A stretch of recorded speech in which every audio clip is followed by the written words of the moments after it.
You're listening to The Bird Bath, presented by The Fountain Report. I'm your host, Ryan Leach.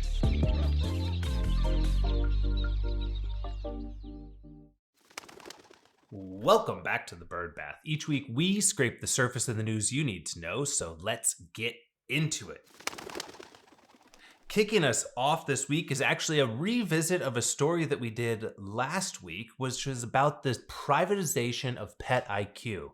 During that story, I postulated a little bit about some ideas of what I thought might be happening with the PetIQ portfolio of their practices. Now, it seems like they were reading from the same playbook that I thought would be out there and actually announced that they're going to be closing 133 of their clinics across the country.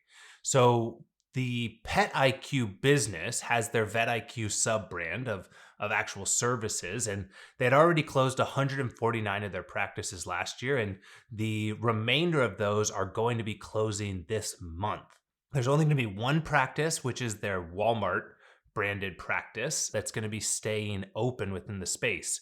PetIQ put out an update to the team at Vin News saying PetIQ has determined that the ongoing challenges within the labor market and increasing costs create a lack of profitability that have made the wellness center model unsustainable for us. It was a short time frame that they had these practices. They made their first acquisition in 2018, and now by the end of this month are expected to be fully stepping out of the services business. So interesting. It was something that we expected in a lot of ways, but they were even quicker to it than I thought. Now, in non-vet news, but it has to be mentioned, Mars has agreed to buy Kellanova in a $36 billion deal. If you're not familiar with the Kellanova brand, it's because it's not one that you would see a lot. You're very familiar probably with Kellogg and all of their different snack foods and cereal offerings. Well, in 2013, Kellogg split their company into the snack portion, which is Kellanova, and then their cereal brands, which is under the WK Kellogg brand. Mars is taking on and looking to acquire the entirety of the Kellanova portfolio. The cereals and all of those sort of things are going to stay under the WK Kellogg brand, but Eggos, Pringles, all of those other things that you see that famous Kellogg K on will now become Mars businesses. If you thought this was kind of interesting, I spent some time looking into the different portfolios, and the question comes up, what about Rice Krispies? Well, if you want them stuck together with marshmallows, go to Mars. If you want them in a bowl, you can stick with WK Kellogg. So it's not pet food news and it's not pet news, but it is a major, one of the largest acquisitions, as they said, in the snack food industry by a company that has a massive footprint in our businesses as well. The at-home testing environment has another ease of steps. QSM Diagnostics has entered a distribution agreement with VetSource. Their product Fetch DX is a mail-in testing kit, and QSM Diagnostics has now made it so that practices utilizing VetSource's practice-branded online pharmacy stores are able to actually have their clients purchase those and get them shipped directly to the pet parents. The Fetch DX kits can be used for a ton of different things. Wellness and annual exams, rechecks, telehealth, monitoring.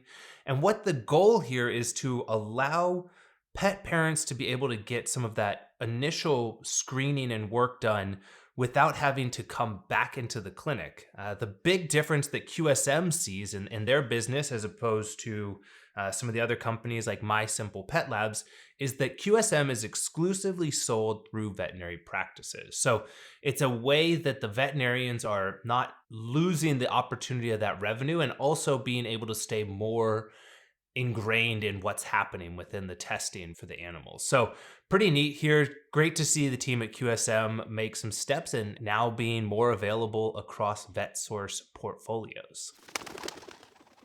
The last half of the show here, I know we hit on some of the news, but it's a really busy week coming up.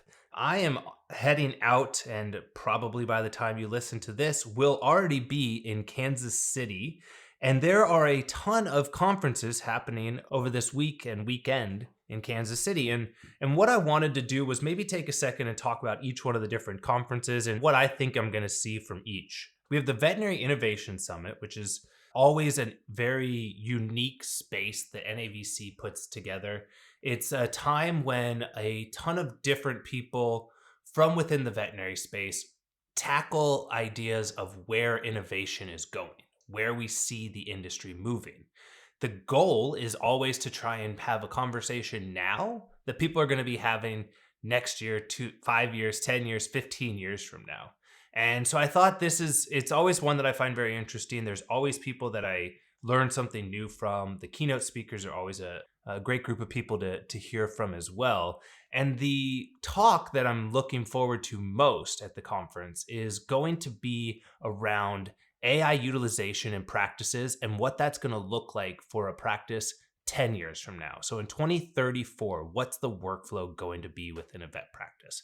That's a topic that's going to be happening on Thursday at VIS. That's one that's very interesting to me. I think it's going to be pretty impactful, and there's a lot of different companies that I saw on the roster that are tackling it in different ways.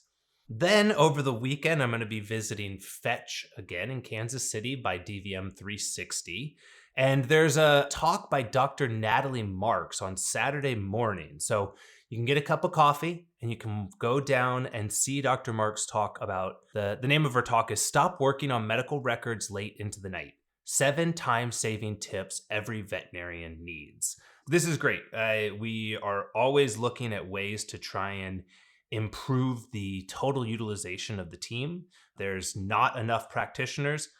I don't need to tell you all this, but there are not enough people available to take care of the animals that we have flooding into the practices. So finding ways to be able to utilize technology, or whether it's workflow optimizations or other things that practices and practitioners can use to be able to save time will be great. So I'd love to hear, and I'm looking forward to that Saturday talk. And then finally, there is the KC Animal Health Corridor Summit, which they've got branded as Boundless.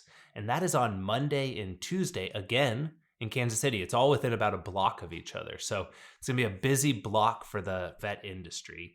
And this event's a little different than some of the others. It has a lot more conversation around ag, large animal health. There is obviously a major component of it around the companion animal space. And then this event also has one-on-one business partnering. So I've got a really cool list of people that I'm meeting with, and hopefully I can find some neat nuggets to bring back to all of you from that.